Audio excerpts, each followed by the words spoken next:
that I would like him to do an encore. Oh, really? Yes? I think that would be, if we could persuade the man to come back in and read one of his own pieces. Oh. The Smokehouse by Don Conte. Oh, you have it? Oh, let's do it. Cool. Okay. Where is he? He's on the phone. Carol, So when he comes in, we'll request that or author. Oh, that's our hostess. There he is. He needs to comply. She's at the Smokehouse. I have the Smokehouse for you. What? Excuse me. We want you to. We all want you to do this, please. Oh, God. Yes. Do you need some elderberry wine or Parsnip wine. Good. Oh, God.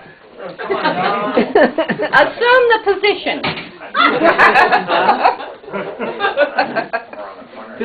This is something that I wrote remembering when I was a little kid, and we lived in the city, and every summer we got shipped out to a farm, and we had to stay. We didn't really want to do it, but we had to stay out there for the summer months until school started, and that was my grandmother's farm.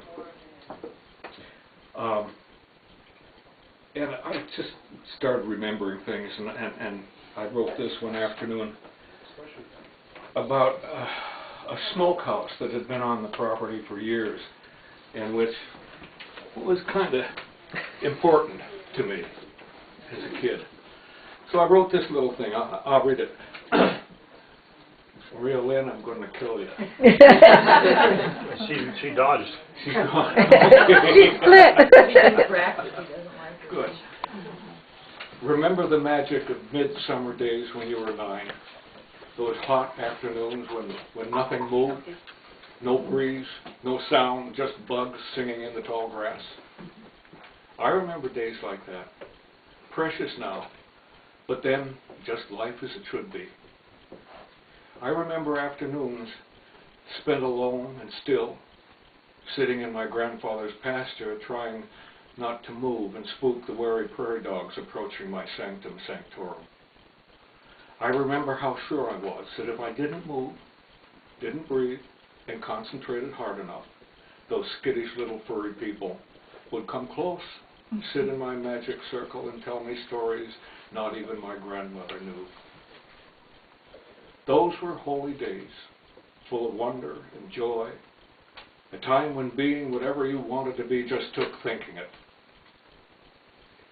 I could see the barn from my place in the pasture shimmering in the afternoon heat and guarded by 3 cats, immobile in the shade of the open door like furry gargoyles guarding their prairie cathedral. It was too hot for mousing, or anything else for that matter. I could see also the smokehouse, one of the mysteries and joys of my limited universe.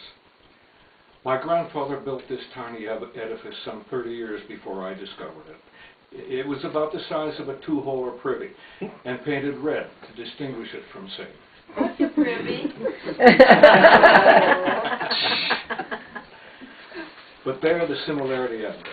On hot summer afternoons, the smokehouse was a source of olfactory pleasure, too intense for description. Entering that aromatic building, closing the door to light and dilutive air, then breathing deeply, inhaling 30 years of sweet, smoky hams and bacon was entry into ecstasy. A step removed from levitation. The smokehouse offered more.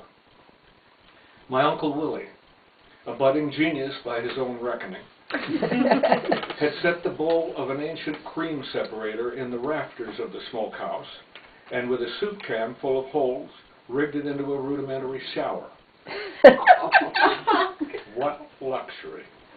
On Saturday nights, since the shower was Uncle Willie's invention, he got to use it first. Preparation for the occasion had all the solemnity of a high mass. The floor of the smokehouse had to be swept of the week's accumulation of bird droppings. The obligatory 3 pails of water had to be heated on the wood stove in the house. The heated water was transported, usually by me, 1 bucket at a time, to the smokehouse to be hoisted by rope to the rafters and deposited in the separator bowl.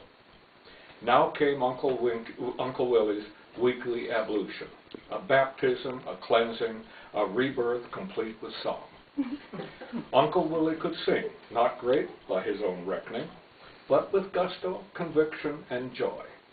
In a railroad station dim stood 2 cowboys tall and slim. From his prairie maiden's eye he kissed a tear, and he whispered something low, "Kiss me, darling, I must go, but I'll be back again, so have no fear." About then, my cousin and I, snickering outside the smokehouse, would end his serenade by banging with gusto on the smokehouse wall. This was followed by muffled curses, surely blasphemous, shouted from inside. We could only guess at the words, but we sure understood the message as we ran for the safety of the house. When Uncle Willie was done, it was my turn. Once again, the solemn preparation, heat and carry water, hoist and fill, all in delicious anticipation of what was to follow. Never could the marble baths of imperial Rome provide the luxuries available in that smokehouse. Hot water and the aroma of smoked ham. Could life get any better?